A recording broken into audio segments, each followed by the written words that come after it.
Mini screen പ്രേക്ഷകർക്ക് സുപരിചിതയായ നടിയാണ് Riya George. ചെമ്പനീർ പൂവിലെ ചന്ദ്രമതി എന്ന് കേട്ടാലാകും പ്രേക്ഷകരിൽ ഭൂരിഭാഗം പേരും ഈ താരത്തെ തിരിച്ചറിയുക. ഏഷ്യാനെറ്റിൽ സംപ്രേഷണം ചെയ്യുന്ന ചെമ്പനീർ പൂവിലെ പ്രധാന കഥാപാത്രങ്ങളിൽ ഒരാളാണ് ചന്ദ്രമതി. തന്റെ യഥാർത്ഥ വയസ്സിനേക്കാൾ പ്രായം കൂടിയ കഥാപാത്രമാണെങ്കിലും അതിനൊന്നും തനിക്ക് വിഷമമില്ല എന്നാണ് ചന്ദ്രമതി പറയുന്നത്. വിവാഹശേഷം തന്റെ പേര് റിയ ജോർജ് എന്നാക്കി മാറ്റിയതെന്നും അതിനു മുൻപ് പത്മ എന്നായിരുന്നു പേരെന്നും താരം പറയുന്നു. അഭിനയ രംഗത്തേക്ക് എത്തിയപ്പോൾ പത്മ എന്ന പേര് മതിയെന്ന നിർദ്ദേശം ഉയർന്നു വന്നെന്നും എന്നാൽ ആ പേര് സ്ക്രീൻ നെയിം ആക്കാൻ തീരുമാനിക്കുകയായിരുന്നുവെന്നും റിയ പറയുന്നു. സീരിയലിൽ നെഗറ്റീവ് റോളിലാണ് അഭിനയിക്കുന്നതെങ്കിലും ജീവിതത്തിൽ താൻ ഒരു പോസിറ്റീവ് ക്യാരക്ടർ ആണെന്ന് റിയ പറയുന്നു. ഇത്രയും നെഗറ്റിവിറ്റി ഉള്ള ക്യാരക്ടർ ആയതുകൊണ്ട് തന്നെ അത് തന്നെ ബാധിക്കാറുണ്ടെന്നും താരം പറയുന്നുണ്ട്. പക്ഷേ ഷൂട്ട് കഴിഞ്ഞ് വീട്ടിലെത്തിയാൽ ഞാൻ എൻ്റെ മക്കളുടെ അമ്മയാണ്. ചന്ദ്രമതിയായിട്ട് വീട്ടിൽ വരേണ്ട എന്ന മക്കളും പറയാറുണ്ട്. ഒരു മാസത്തിൽ ഭൂരിഭാഗവും താൻ ചന്ദ്രമതിയായിട്ടാണ് ജീവിക്കുന്നത്.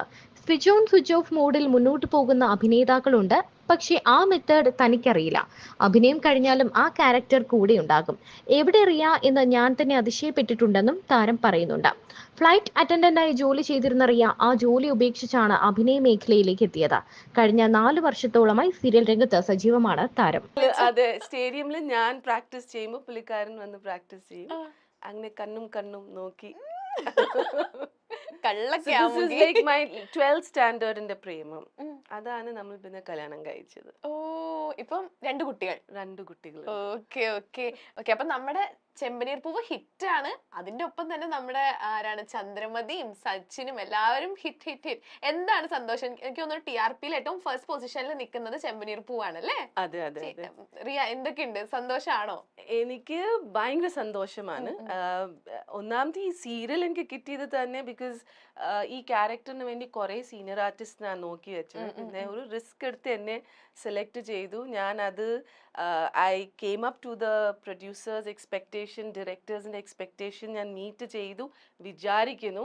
പക്ഷെ എപ്പോഴും ഒരു സ്കെഡ്യൂൾ ബ്രേക്ക് കഴിഞ്ഞ് പോകുമ്പോൾ ഈ സ്കെഡ്യൂളിൽ ഞാൻ എന്താ പുതിയതായിട്ട് ചെയ്യണം? Because even I get bored. Same എക്സ്പ്രഷനൊക്കെ ചെയ്ത് ഞാനും മടുക്കും. അപ്പോൾ എന്തെങ്കിലും ഒരു പുതിയ എക്സ്പ്രഷൻ ചെയ്യണം ഒരു ആഗ്രഹം വെച്ചിട്ടാണ് ഞാൻ ഈ സ്കെഡ്യൂളിൽ വരുന്നത്. അപ്പൊ ഇനി വരാൻ പോകുന്ന കുറെ കോമഡി സീൻസ് കുറെ ഉണ്ട്, ചിരിപ്പിക്കാനും ചിരിക്കാനും. ഒരു കഷായം കുടിപ്പിക്കുന്ന സീനില്ലേ, അത് നല്ല രസമായിരുന്നു. അത് ആക്ച്വലി സെറ്റിൽ അവർ എന്നെ അങ്ങനെയൊക്കെ ചെയ്യും. So they keep pulling my leg. എന്നെ ഒരു കൊമീഡിയൻ ആയിട്ടാണ് ആ സെറ്റിൽ കാണുന്നത്. ബിക്കോസ് മലയാളം ഡയലോഗ്സ് പറയുമ്പോ എപ്പോഴും ഞാൻ തെറ്റാറുണ്ട്. അപ്പൊ അത് ഞാൻ വേർഡ്സ് പറയുമ്പോ അത് വേറെ അർത്ഥം മാറിപ്പോവും. അപ്പൊ ഇവർക്ക് ചിരിക്കാനേ സമയമുള്ളൂ. അപ്പൊ അതുകൊണ്ട് നല്ല രസമുണ്ട് സെറ്റില്. It's like we enjoy. നന്നായിട്ട് പോകുന്നു. അപ്പൊ നമ്മളാണെങ്കിൽ എന്റെ ഷോയുടെ പേര് എന്ന് പറഞ്ഞാൽ ചക്കം പക്കം എന്നാണ്. ചക്കം എന്ന് പറഞ്ഞാൽ കുറച്ച് സ്റ്റേറ്റ്മെന്റ്സ് ആണ്, പക്കം എന്ന് പറഞ്ഞാൽ കുറച്ച് ടാസ്കുകളാണ്. ഓക്കെ, അപ്പൊ ഞാൻ കുറച്ച് സ്റ്റേറ്റ്മെന്റ്സ് വായിക്കും. അപ്പൊ യെസ് ആണെങ്കിൽ ഇതിന്റെ പേര് ഡംറു. ഡംറുവിൽ ഒരു കൊട്ടുവട്ടം യെസ് ആണെങ്കിൽ. ഓക്കെ, നോ ആണെങ്കിൽ you will get A punishment. Simple. അപ്പൊ ഈ സ്റ്റേറ്റ്മെന്റ് മലയാളമാണോ? മലയാളമാണ്. But you'll understand. Okay? It's all about Chandrakant അല്ലല്ലോ, ചന്ദ്രമതിയും ചെമ്പനീർ പൂവും ഒരുമിച്ചായിട്ട് അങ്ങനെ മാറിപ്പോയതാണ്. ഇതാണ് എന്റെ ഡമരു. ഓക്കെ, നമുക്ക് സ്റ്റാർട്ട് ചെയ്യാം. ഓക്കെ, സിമ്പിൾ അല്ലേ? Very simple. ഓക്കെ, അപ്പം റിയയ്ക്കുള്ള ഫസ്റ്റ് ചക്കം. ചെമ്പനീർ പൂവിലെ ചന്ദ്രമതി ശരിക്കും ഒരു നെഗറ്റീവ് ക്യാരക്ടർ തന്നെയാണ്. അതെ. ഐ മീൻ റിയൽ ലൈഫിലും നെഗറ്റീവ് ക്യാരക്ടർ ആണോ എന്നാണല്ലേ ചോദിക്കുന്നത്? ആണോ? അല്ല, ശരിക്കും throughout? Okay, throughout negative character ആണോ? ഞാൻ നെഗറ്റീവ് ആണ്. പക്ഷെ ഇടയ്ക്ക് ആ മരുമകളിനെ കണ്ടാൽ മാത്രം എനിക്ക് ചൊറിച്ചിൽ വരും. അല്ലാത്ത ഞാൻ ഭയങ്കര പോസിറ്റീവ് ആണ്. രേവതിനെ കണ്ടാൽ മാത്രം എന്റെ BP കൂടും. പിന്നെ എന്റെ മറ്റേ യക്ഷി രൂപം പുറത്തോട്ട് വരും. അല്ലാത്തത് ബിക്കോസ് ആ പോലീസ് സ്റ്റേഷൻ സീൻസ് ഒക്കെ ചെയ്യുമ്പോ ഓഡിയൻസ് ഒക്കെ ഭയങ്കര എന്നെ ഇഷ്ടപ്പെട്ടു. ആ സീൻസ് ഒക്കെ കണ്ടു. ബിക്കോസ് അതിൽ ഭയങ്കര കരച്ചിൽ സീൻസ് ആയിരുന്നു. So they liked it. But the moment ഞാൻ രേവതിനെ കാണുമ്പോൾ എനിക്ക് അറിഞ്ഞൂടാ,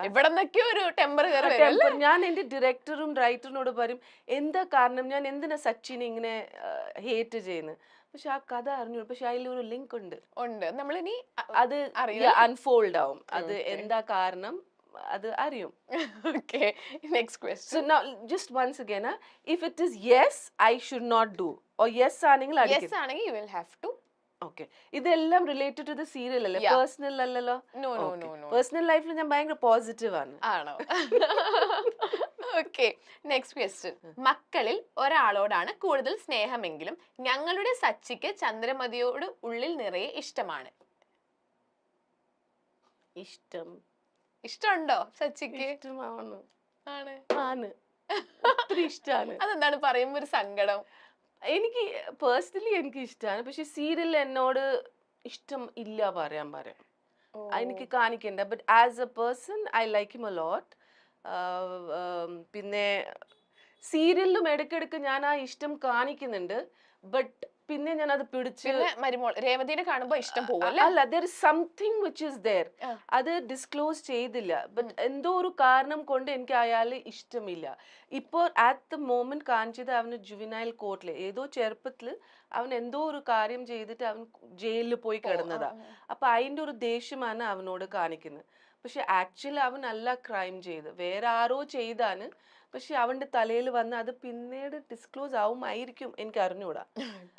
ഞാൻ ഊഹിക്കുന്നു. ഊഹിക്കുന്നു. Yeah, Okay, അതെ. അങ്ങനെ തന്നെ നടക്കാൻ നമ്മൾ എല്ലാരും പ്രാർത്ഥിക്കും. Yeah. പ്രാർത്ഥിക്കും.